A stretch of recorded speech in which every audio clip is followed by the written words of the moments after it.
Et salut Bianca. Salut Ève. Alors aujourd'hui, on aimerait faire une petite vidéo pour approfondir un peu les notions de Shiatsu 2. Puis il y a quelque chose qui est très différent entre la première année puis la deuxième année en tant que thérapeute en Shiatsu. On acquiert beaucoup de, comment dire, on acquiert beaucoup de compétences en termes d'empathie.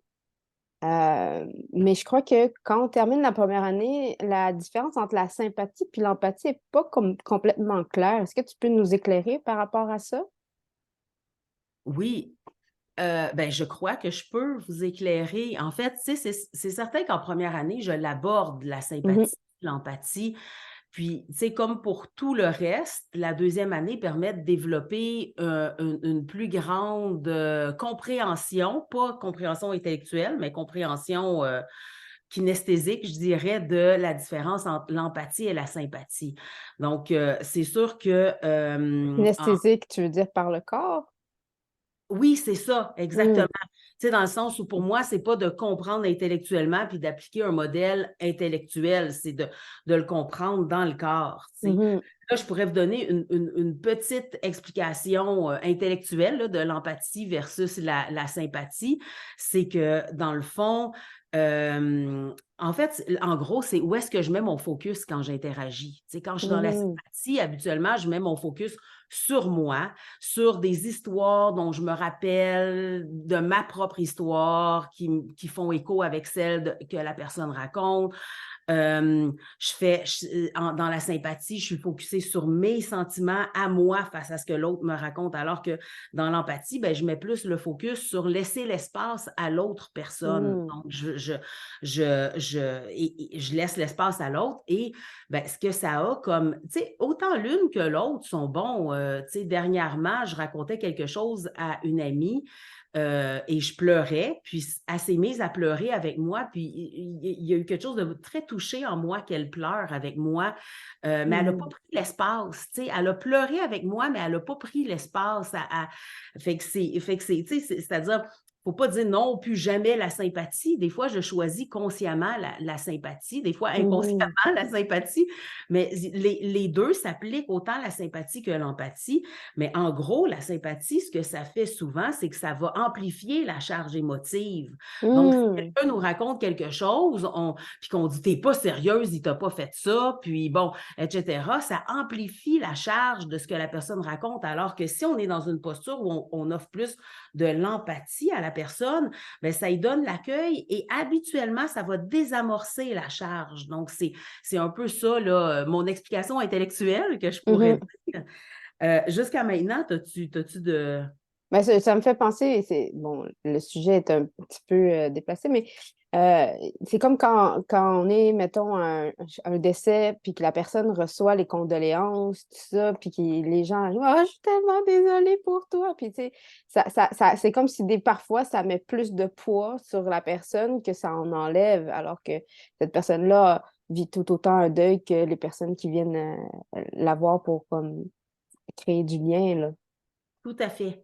Tout à fait. Je trouve ça intéressant ce que tu dis parce que souvent, dans la sympathie, on pense qu'on crée un lien, mais il y a un lien qui est créé, mais c'est pas le même genre de lien que dans l'empathie. Et, Hmm. et effectivement, tu sais, je sais qu'on veut faire une capsule assez courte, mais Hmm. je pourrais vraiment faire la distinction entre la sympathie et l'empathie, justement dans un deuil, là. Tu sais, Mhm. et dans l'empathie, c'est que tu sais, on va laisser, ben, peu importe dans quelle situation, c'est qu'on veut laisser l'espace à l'autre, on veut laisser un espace d'accueil. Et pour moi, en tant que thérapeute en shiatsu ou en Mhm. thérapeute point, c'est ce qu'on devrait faire, c'est laisser pleinement l'espace à l'autre pour que l'autre puisse accueillir qu'est-ce qui est là. Donc, c'est certain que si je tombe dans la sympathie avec mes personnes clientes, ben, ça se peut qu'elle aime ça parce qu'on recherche ça, la sympathie, des Mhm. fois. Il y a une part de nous à qui ça fait du bien que l'autre mette de l'huile sur notre feu émotif, là. Tu sais, c'est comme Mhm. ça nous donne raison.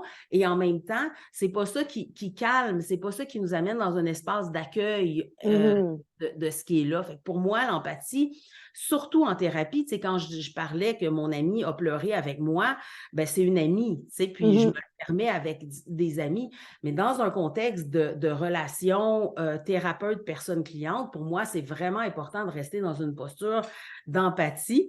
Et en gros, en deuxième année, ce qu'on apprend à faire, c'est à souvent quand on est dans la sympathie, puis je vais terminer avec ça, souvent quand on est dans la sympathie, ce que l'autre nous raconte nous éveille à des sensations physiques ou à des émotions qu'on ne veut pas accueillir, donc on est prompt à rétorquer.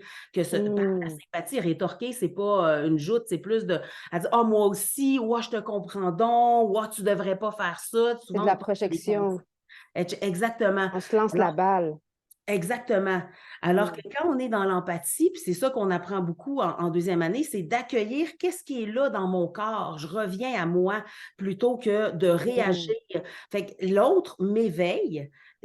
Quand quelqu'un nous raconte quelque chose, on est éveillé. On est éveillé. Mais qu'est-ce qu'on fait à partir de cet éveil-là? Est-ce que je me coupe de moi, du malaise qui est là, puis je tombe dans la sympathie, ou j'accueille mon malaise, puis je reste dans une posture empathique. Donc, c'est vraiment vers ça qu'on tend, là. Je le montre en première année un peu, mais en deuxième année, on développe beaucoup cette posture-là. Là. Oh, ça a l'air le fun! Oui! Oui. Puis il y a beaucoup l'intention, puis on va faire une petite capsule là-dessus, là. Fait qu'il y a beaucoup l'intention derrière l'empathie et la sympathie, là. Ouais. Fait qu'on se retrouve pour une prochaine fois avec une capsule sur l'intention. Oui, avec plaisir. Merci, Ève. Merci, Bianca.